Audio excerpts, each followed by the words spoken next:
day of the retreat.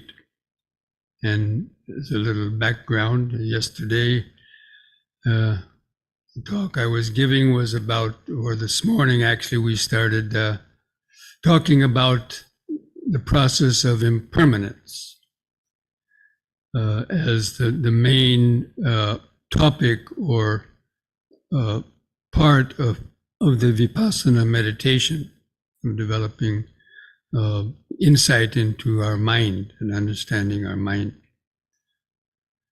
So this morning I was mentioning about impermanence. I was having them tune in to the moment-to-moment changes that are occurring in our body and mind all the time. And that is what we tune into to see how conditioned our mind is also. So I'm going to continue that talk. It involves also talking about the 5 aggregates, the 5 aggregates of clinging. Now, for those here in the audience at the retreat, how many of you have heard of the 5 aggregates of clinging? Many of you have. So I passed around this chart that is a kind of a depiction of those. And those are actually what are impermanent. I mean, they make up all of our experiences, and those are the things that are constantly changing. And the Buddha gave a nice talk to a group of monks. He said, "Monks, I'm going to teach you the all." And they said, "The all?" "Yeah, we're listening." And he said, "What is the all?" He said, "It's the eye and seeing, the ear and hearing, the nose and smelling, the tongue and tasting, the body and feeling, and the mind cognizing." And he said, "If you can find me anything else except for that, let me see it." And they couldn't produce anything, or couldn't tell him anything. So the import of that, the meaning of that, is that our whole life is made up of experiences of hearing, seeing, tasting, smelling, touching, and thinking that are coming and going very, very quickly. In fact, somebody calculated it, or it says in the Abhidhamma, that 10 to the 24 power. When somebody crunched some numbers, I heard it was a septillion times in a second. The mind is operating at that speed in arising and vanishing of consciousness. Because basically it's the speed of light. Our brain is, you know what the speed of light is? Well, it's electricity, and that's all our brain is running on, basically, is electricity. And so these things are firing at the speed of light. That means our senses, when the senses are contacted, and the brain functions. So that's why we don't really see the way our mind operates, because our perception is very slow.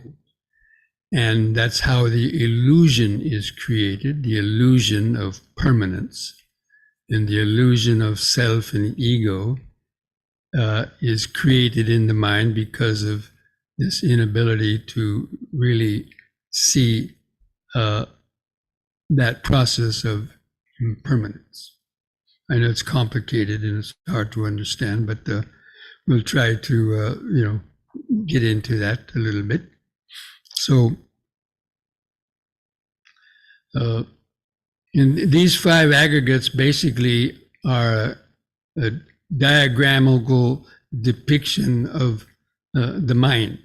And you can imagine 5 concentric circles. So the body, or the material elements, are like the largest circle. Let's just take our body, it's easiest to describe. So everything from the skin outwards is the material world. All these things coming at us: sight, sound, smells, taste, touches. And then this physical body itself.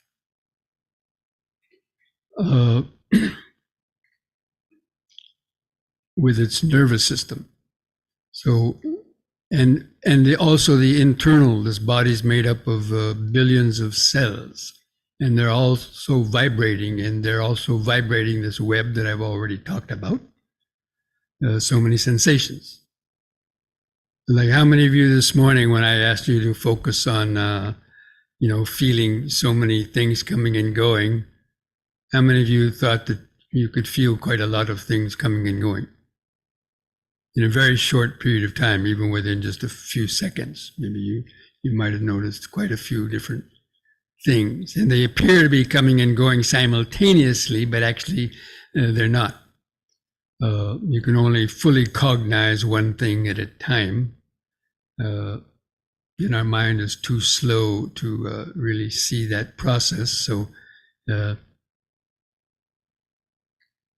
it feels like we're, just seeing different things at different times.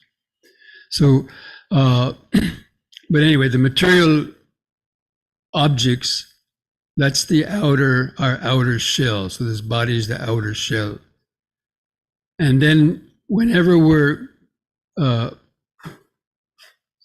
impinged, let's take a sound, because that's fairly simple to understand. The sound comes into the ear and triggers the nervous system, and it sends a vibration through the nervous system to the brain.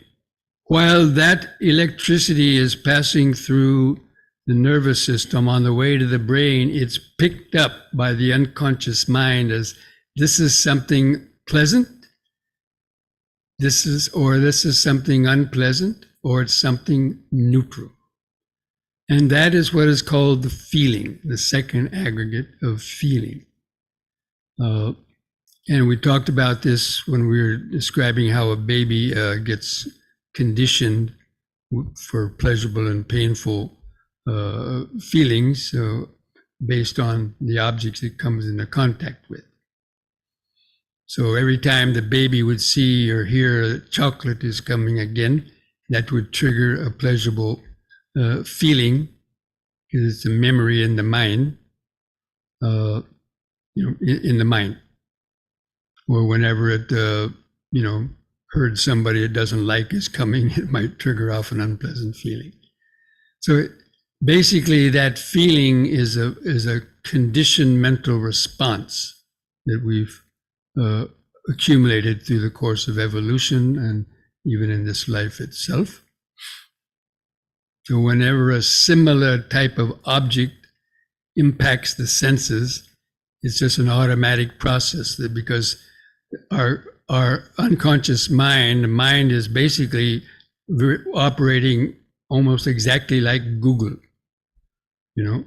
Anything you put in, you type one or two letters on the keyboard, and your Google, already, goes into action and starts predicting what you want, and trying to second guess you, and already knows what you like, right? And that's why you get all these advertisements on your computer. So the same way, our mind has remembered all the things that we've reacted to with liking and disliking. And so they become all automatically programmed. We don't have to think about it.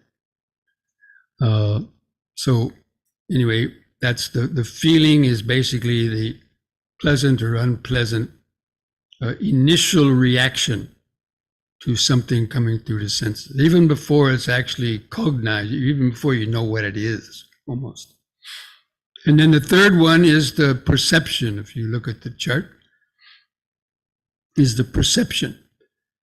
And this is probably the very interesting part of that, is that the perception is the mental image that is produced based on that stimulus, the material vibration and the feeling. And so, like with a sound again, okay, with a sound, if your eyes are closed and you hear a sound, You can't see that sound, right? You hear the sound, but what happens pops into your mind based on the sound. From your experience this morning, did anybody recognize or notice anything when you heard sounds? Or did you actually hear a sound? Or you heard Bhante talking, you heard a bird chirping, you heard somebody walking. That's a thought, that's not a sound. So the sound is just a vibration, but the mind creates because of memory, it matches it up, and it produces in your mind a word that is identified with, that object, such as Bhante talking. And that's a perception. And if you know the person or the object quite well, even a picture will pop into your mind.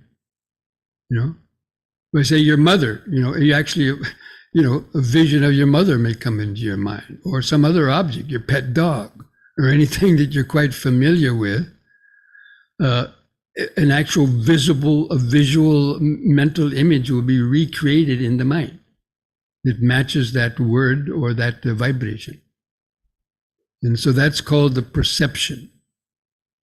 And it's basically, how we recognize objects.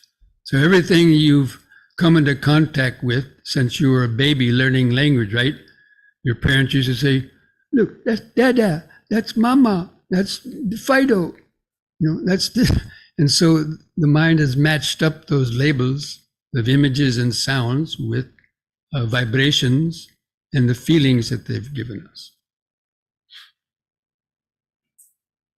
And they're recreated every time the same thing happens again, even though those objects may have in themselves have already changed and are no longer producing those kind of feelings, but the unconscious mind doesn't know that.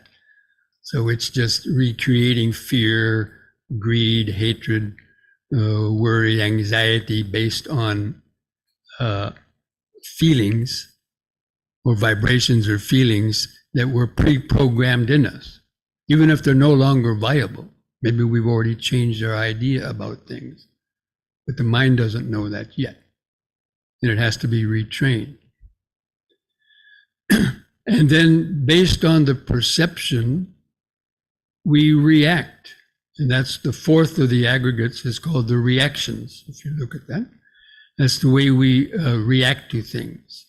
Like if you hear a mosquito flying around your, just the sound of a buzz, will trigger off panic in the mind normally. Especially if you identify it as a fly, landing in your ear, or a mosquito buzzing or something else. You don't even see it. Just the sound triggers off, these kind of feelings. And then maybe an instant reaction of wanting to do that. So all these habit reactions, those are called sankharas, which include also thoughts. Maybe fear will arise, based on the idea of a mosquito is going to bite you, or worry, anxiety. So the whole gamut of emotions is triggered off from these perceptions. And again, it may not even be that they're viable anymore either, but because this whole process, according to the Buddha, is no self. There's nobody who's controlling the process or owns it. We'll get more into that later. But right now we're talking about the conditioned mental process. So we'll talk more about consciousness later. But at this point, when I'm giving this kind of a talk, I usually tell a story from my own childhood, which was very sort of powerful for me in this connection about clinging to ideas that things are good or bad. In other words, our whole life we've been accumulating ideas that these things I like, these other things I don't like. These things are good, these things are evil. Almost everything we've come into contact with, the mind is taking up sides. I like these things, I don't like these things. including things that you see, hear, smell, taste, touch, and even think about. And does anybody from their own experience have these kind of issues? How many people have things they like and dislike from things that you see? Just raise your hand. How many of you have things that you like and dislike on things that you hear, or smell, taste, touch, even think about? Hey, the Buddha wasn't a fool, I guess. He knew what he was talking about. So, coming back to this story. So when I was a young kid in California, I grew up in California near avocado groves. And I hated avocados for some reason. But my mother, being a good mother, she knew that they were healthy. And so she used to serve avocados in the season, in the summer season, 2 or 3 times a week with salad. And she used to, because I could go out and pick up avocados off the ground because we lived near an orchard almost. And so she would tell you, okay, tonight we're having avocados for dinner. And just hearing that word avocado sent a chill up my spine, kind of like that, just from hearing the word. And then I started worrying, oh, what am I going to do? What am I going to do? And then we had a cat. For some reason, he liked avocados. So I went searching for the cat. He used to stay outside, and I'd bring him inside the house. And then when my mother brought the avocados to the table, then seeing it, another shiver went up my spine. And I was like, oh my gosh, what am I going to do? And then when I actually brought it up to smell it, another reaction, kind of what we got almost a gag reflex would occur. And then when I actually tried to put it onto the tongue, another even worse gag reflex. And sometime I actually vomited. And so I suffered in 5 ways from the avocados. Just hearing about it, seeing it, smelling it, tasting it, and thinking about it. The only thing that didn't disturb me with the avocado was if I rubbed it on my skin, I didn't really notice any adverse reaction. But I suffered in 5 ways. I really suffered. I thought avocados were evil. But my father and mother and brother, they loved avocados. They were wolfing them down. You know? And I was sitting there staring at my plate, sweaty. And whenever my mother and father weren't looking, I would take some of my avocado and feed it to the cat under the table. And then, this was back in the 50s, in the late 50s, when TV just came on. And, we had a TV in the den. Everybody only had one TV in their house. Not nowadays where they have them on their wristwatches. But, favorite TV shows like Ozzie and Harriet and Leave It to Beaver and, Walt Disney and all this. But so we couldn't watch television until we finished our dinner. So my mother, father, and brother, they would finish the dinner. They'd go start watching television. I'd be sitting there staring at my plate. And then I would feed the rest of the avocados to the cat. And then I would take my plate, go into the den and show it to my mother. Hey, Ma, I finished my dinner. She said, good little boy. What did I do? What did I do? What did I do? Speak up. I told a lie to my mother. Oh my gosh. Told a lie to my mother. That's the thing. clinging to the ideas that anything is good or bad causes us then to make karma based on it. People will kill because of those reasons, or they'll rape, pillage, and plunder, steal, lie, everything in the book. People will do because they're clinging to the ideas that this is bad and that's evil, or I like this, like that. Except everybody has a different viewpoint, right? Now, if everybody had the same reactions, it wouldn't be bad. But the fact is, everyone has different experiences. And so the that's the main part. We create unwholesome karma based on clinging to our ideas that things are absolutely good or bad. A common example in a museum, few people are standing around a beautiful Van Gogh or some other painting like that, and one man says, "Oh, what? He's a genius. That's the greatest painting ever." And somebody over here is uttering 4-letter words under his breath. What? And they start getting in a fight. I've actually seen it. People getting fights over clinging to their opinion of whether something is good, beautiful, or not, or ugly. For what? It's only an image created in our mind. All of the ideas, even when it comes to philosophical ideas, even religious ideas or anything else, is just a conditioning in our mind. Now, I didn't finish the story with the avocados. So later on, when I went to India and I started studying yoga and meditation, and they were talking about, how this mind works and how it causes lots of suffering, I reflected back on it. I said, yeah, well, avocados. And I said, let me test this theory, And so I was going to see if I could change my mind about avocados.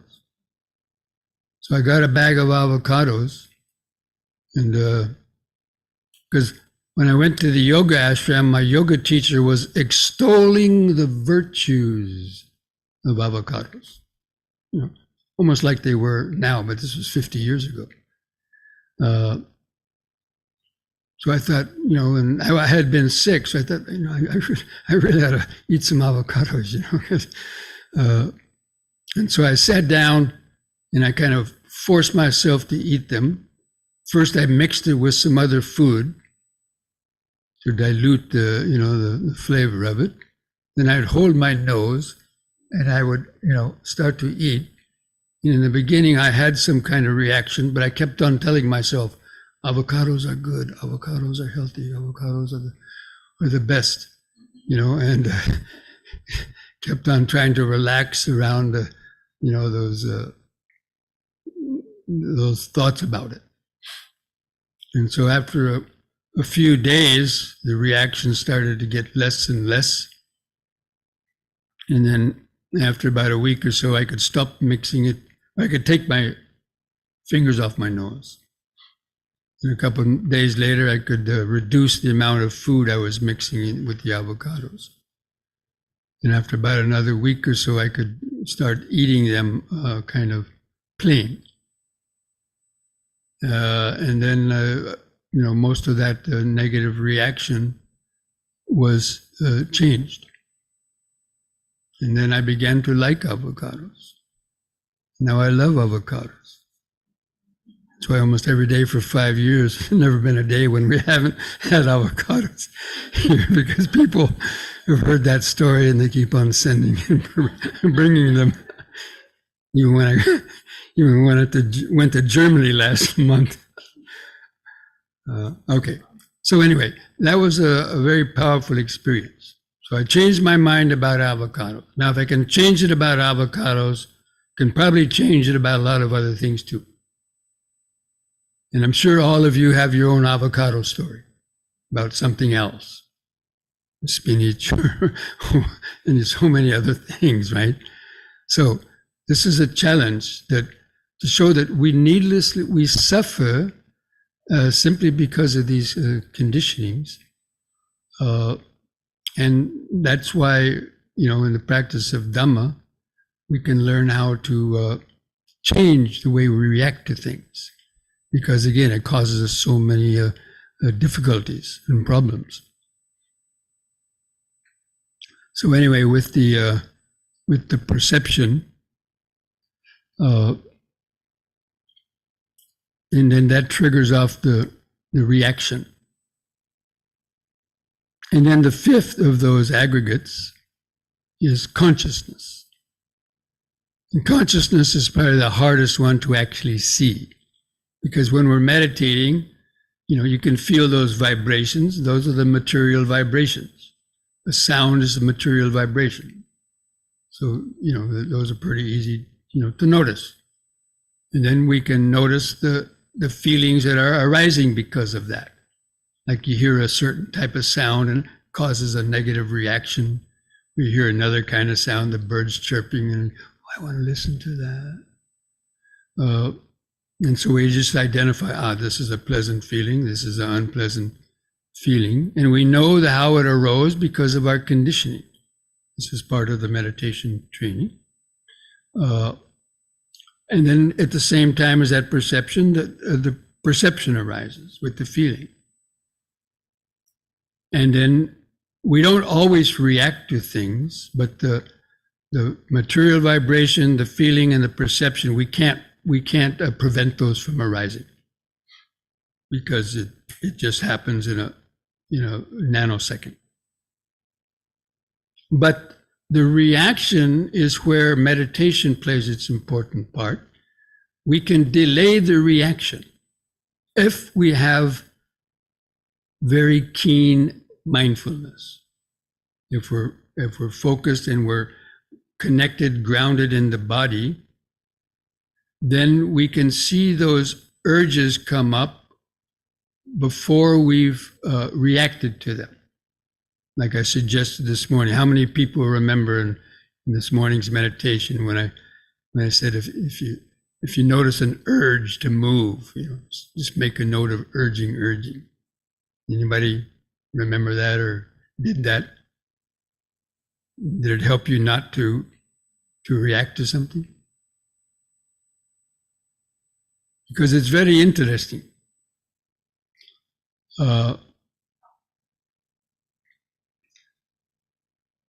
We think that in meditation, we use this technique of noting and to just observe the sensation without identifying the object. So if we can be aware of an unpleasant sensation, let's say as a pain, but normally we immediately identify the pain as being a part of my body. And that is what brings the fear and the worry, because whenever you have a pain, you're worrying, is that my heart? Is that my liver? What kind of problem is going to arise? Am I going to get sick? Do I have to take medicine? You see, all those kind of reactions are reactions to this perception, but not the pain itself, or just the sound itself. Or even emotional reaction like fear. Even in the practice, you're noting a fear arises, we can label it, this is fear. But normally we don't see the fear, we see the object that we're afraid of, like the person or event that it triggered that off. So that's why in the Vipassana training, we have you just stop with the bare sensory input, like hearing, feeling, thinking, or just identifying a mental thing like sadness, greed, anger, jealousy, So we just look at the mental state itself, or just hear the sound itself without adding the commentary to it. Because the reaction comes from the object that we've identified. So if you're feeling the anger and just being aware of, okay, anger, just feel what it's in the mind, but without thinking about the object that triggered off the anger will vanish because it needs the feedback from the object. And this is the same with every other type of process that's happening in the mind. So that's why we try not to identify the object so much, but just look at the initial the feeling or the sensory, just hearing, feeling, seeing, without letting it turn into the perception and the reaction. And then usually the object will disappear. Because again, the object only appears real and will affect us when we're giving it feedback, when we're identifying with it. And this is a very interesting part of psychology. I don't even think Western psychologists even know this. Maybe they do, but they won't tell us the secret how to overcome it. So this is really the deepest aspect of Vipassana training, is to try to observe this process as it's occurring. But it takes a very deep state of concentration and awareness, being centered in the body, because again, all of this is happening through the body's nervous system. So that's why it's not easy to do that. I mean, it is once you've developed a good level of concentration and mindfulness. But the wisdom also is important. So there's three aspects to the meditation. First is mindfulness, second is concentration, and the third is wisdom. And wisdom is the insight, is the sort of the insight and commentary about how the mental process works, as I just mentioned before, knowing how the mind creates out of just vibrations an object, such as, a sound comes into the ear, and then, what you hear is a sound, but the perception of an object, such as a bird chirping, will cause you to think about it, or any other sound. And to understand that, as you're observing it, helps the mind cut off its reaction to it too, by that understanding how this conditioned process is just automatic. It allows you a cutting edge fraction of a second to hold the reaction off. Because habits only remain strong by repeating them. And so by learning how to, through the development of mindfulness, learn how to delay the reaction, like not reacting to pain. Several times today, I think I mentioned that, right? Try to endure the pain. How many people heard me say that? You're sleeping? Okay, so that's the point. If we just give in every time and, like this, we're never going to find any peace. So you learn how to endure it, and applying some of this kind of what's called investigation of Dhamma, or this wisdom, intellectual wisdom.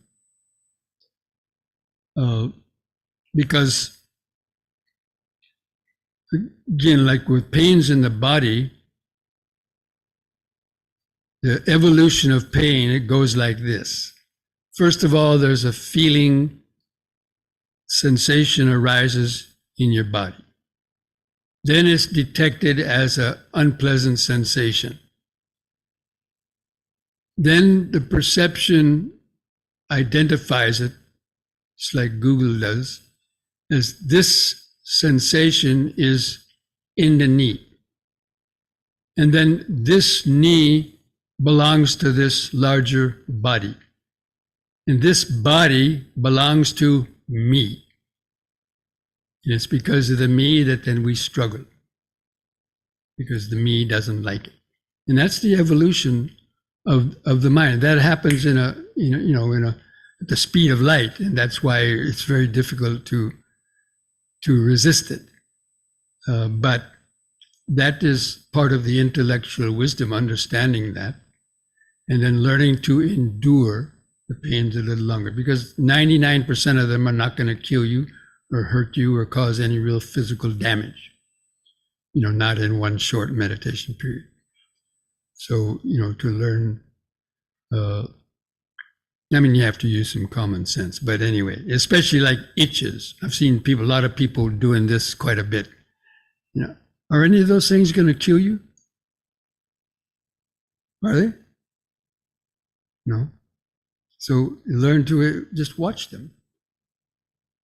And actually, this is wonderful about meditation. Just like I changed my mind about avocados. You can change your mind about itches and other types of fairly minor pains and annoyances. You can actually turn what used to be a painful feeling into a pleasant feeling. And if you wanted to, you can turn what used to cause you a pleasant feeling into a painful feeling. So, like, especially watching all the body irritations. How many people in the meditation had quite a lot of different types of irritations on their skin or body? How many felt some itches? How many felt like some insects were biting them? How many felt some like a pin was being poked into your skin? No? I feel all of them. And the reason is because they are there. How many people have heard of microbes? Microbes live on our skin. They're having parties on the skin, right? You ever seen them under a microscope? My God, they look like monsters. Three-headed monsters. They're having parties on our skin. And that's what we feel. When you have itches, usually it's that. If you look, there's nothing there because it's happening on, invisible. But we feel them. And you can feel things all over the body when you become deeply concentrated. Because they're normally unconscious, but now we bring our attention down to reveal that unconscious level, and you can actually feel them. And just to watch them and see the mind's reaction and relax around them, and you can see how they're just, arising and vanishing, and you can actually enjoy watching them. Because you see you're making progress in the meditation, you're not reacting. When you can endure that itch, endure that pain a little longer, you'll actually get a joy from that. Because you're saying, oh, I could I did that. I sat for a whole hour. How many people have had that? They might have come to a meditation fearing, oh my gosh, I got to sit for 45 minutes and anticipating some pain or something. Then when you sat down, it wasn't that bad. Or the time went real quickly and you didn't even notice any pains. Well, that illustrates that point. And our mind is always projecting things, projecting in the future, the worries, fears, anxieties about things that are going to happen, when many times those worries and fears never come about. But how much time and worry we spend about it, trying to, make things not happen or so on. So that's how, the practice of mindfulness helps to gradually overcome so much unnecessary worry, fear, agitation, liking and disliking, because these are just programmed into us from our childhood, or even coming from past lives. But it can be changed, but we have to change it from the inside. Most people try to change the world from the outside. Like they want to close all their windows to keep sounds from coming in their house, or try to physically keep people from coming around, or so many different things like that, because of their own reaction. And people are imposing things on, wanting to change, like the idea of world peace. Everybody wants world peace, right? But like Christians would say, there can only be world peace when everybody becomes a Christian. And Muslims might believe that there can only be world peace if everyone's a Muslim. Buddhists might say there can only be world peace if everyone's a Buddhist. Communists will say the world would be a perfect place if everybody was a communism. The capitalists say the other thing. This is never going to come about. So we have to change ourselves from the inside to accept reality for what it is, and to change the way we react to the world, rather than try to forcibly changing the world around us, or trying to change others, because we know that that's ultimately not going to work. So all of this is, just aspects about how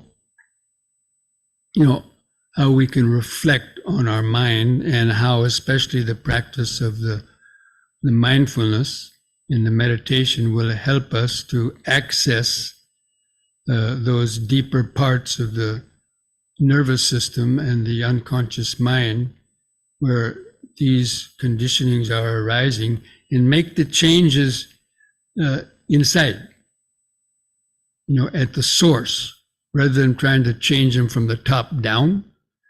We change them from the inside where they're created, and then the external world will match that. But when you're trying to change the external world and you haven't changed the internal world, they're never going to match up. There's going to always be conflict. So we have to change ourselves from the inside, and you can't wait for others to change, because others are not going to change.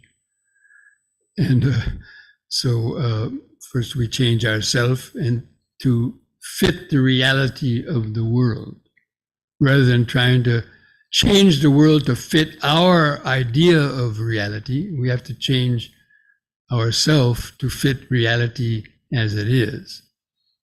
And how is that reality as it is?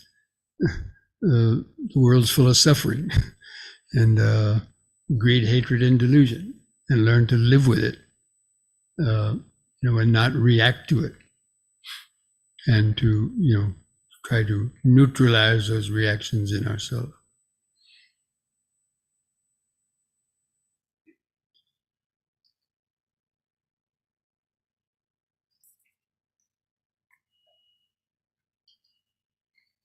Now, one last thing about the consciousness.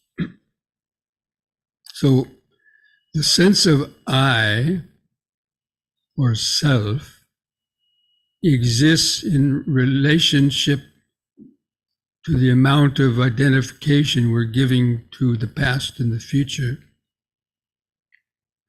and to like and dislike. Basically, our whole history is made up. We go back to our childhood and our whole life, our daily life. We can see that everything that our whole life is just a reaction to things going on around us.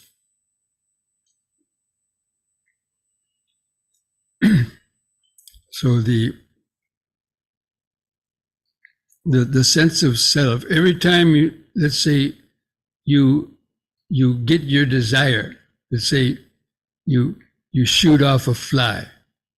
Oh, I won, I got rid of that unpleasant sensation. So the I is there. Or anytime you have a desire for something, that strengthens a sense of I. and it will keep on coming all the time. So, because as I mentioned, the sense of I was created based on pleasurable and painful feeling, and the identifying all of the things that we've done through our life, because of pleasure and pain in our history. We identify with our body. Oh, this is me. My feelings were such. I like this. In fact, there's something called the Trinity of the ego. You've heard of the Trinity? There's different religions might have their Trinity. But there's a Trinity of the ego. And what do you think that is? I, me, and mine. So I, me, mine. This is the way we identify any experience. Probably 99% of all the experiences that are coming through our senses. We're kind of had this attitude that, I am doing this, I like this, I don't like that, give it to me, look at me, this is mine, mine, mine. And that is dominating almost all of our actions. But a lot of times it's on an unconscious level. We're not all the time saying that, but it's there behind, the impulses that we react with. And every time we keep reacting in the same way, we keep reinforcing the sense of I, that it will keep on going in perpetuity, and even go on to a next life.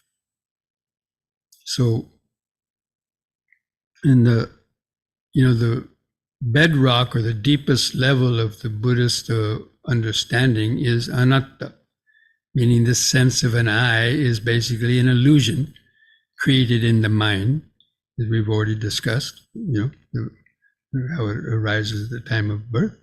But it's passed on. When you die, that sense of I and ignorance that's still in the mind will go on in kind of like a seed, like a seed of a tree, drops a seed, right? It's just a tiny seed, but its whole history is in that little seed.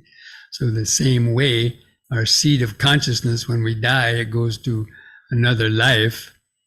And then when the conditions are right, when the baby's born and it starts coming into contact with the world, those sprouts of desire, aversion, ego,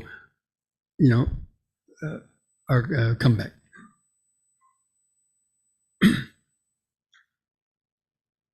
So even when you're meditating also, you can identify that, identify how many times this thought of I or me or, mine pops into your mind, even during one meditation period. You'd be surprised, even in just your reactions.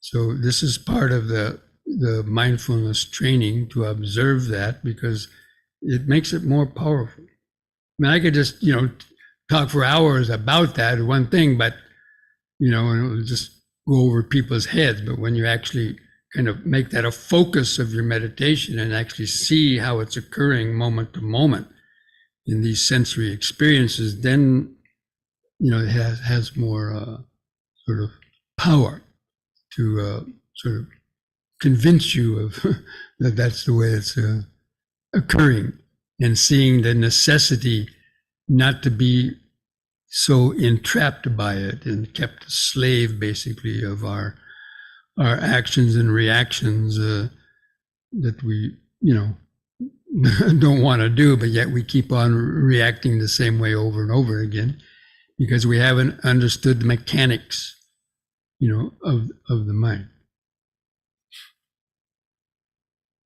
So it's like also an engine. If you have a car, right? Maybe you thought, I never bothered studying how to, fix the car engine or fix the car. I have AAA, I'll just call them, But then when your car might break down one day on a freeway, there's no phone service, then, you don't know how to fix the first thing about having to fix the car. Maybe it could be as simple as just opening the hood and see one spark plug wire had come off, and put it back on, and boom, car starts again. Or so many things like that. But yet we might have to walk for miles to somebody's house to use a phone, or go to the garage and spend lots of money. Some mechanic just kind of laughing, stupid person. Yeah. So the same way, when our mind breaks down, gets into a tough spot, we don't know how to fix it. And then people wind up just suffering for long periods of time because they don't know how to fix it. So the practice of meditation and the practice of Dhamma is like having a mental toolbox, having a toolbox for the mind. Something happens, okay, what did the Buddha say about that? Oh yeah, sounds are impermanent. All these emotions are just made up in the mind. So you have things to reflect on. You can kind of bring some of this understanding of the Dhamma to contemplate, and it can help you at least to relax a little bit around it, not be so frustrated, or and then maybe even help you get out of a situation better. Like becoming more mindful, like a practice of mindfulness. So you can observe your reaction before you've reacted, and therefore you can weaken those reactive habits of thought or other bodily actions, and so on, and conserve energy. Actually, mindfulness, there's a lot of talk these days about conserving energy, right? How many people have heard that? Use energy-saving light bulbs. Turn off the lights. Don't fly an airplane. Your carbon footprint, all these kind of things, right? What about conserving our mental energy, or even the physical energy in our body? Every time we react, like even going like this probably burns at least 1 or 2 calories, right? And it uses more oxygen. Or when we get upset and trigger off our sympathetic nervous system, it takes time for, that's wear and tear on the body. So the practice of mindfulness helps us to conserve our mental energy, excessive thinking, as well as all the neurotic little reactions that we're constantly doing. Because, that's us. I mean, that's our body and mind we're talking about. We're wasting all this energy by needless reactions, overreacting, worry, fear, anxiety, getting angry, and blah, blah. So all this has wear and tear on our bodies and mind that causes more suffering. But people don't even know it. Or maybe they know it, but they haven't been taught how to do it. Just pop pills, that's all. Pills, pills, pills, more pills. Or shock therapy, or so many types of things that are going on out there in the world. But the Buddha understood this process, even so many already thousands of years ago. But only now people are starting to listen. Oh, maybe we ought to pay attention to the Buddha. So people are now coming to learn meditation. Anyway, I could go on a long time about that. But okay, I think we'll bring this to an end. And if there's any questions that come up from this, you can write down your questions for this evening. And so we'll end this for the people who are tuned in over Zoom. We're going to close this program. Thank you, Bhante. I'll see you on Wednesday night. We'll have starting our normal Wednesday night program this Wednesday. Okay, for those who are on the retreat, then again, just close the eyes. Just let go of that outward focus. Just take a deep, slow breath. Take a 3-part breath. hold the air in the lungs for as long as you comfortably can. Feel that pause, feel the subtle vibration. It's coming to the present moment.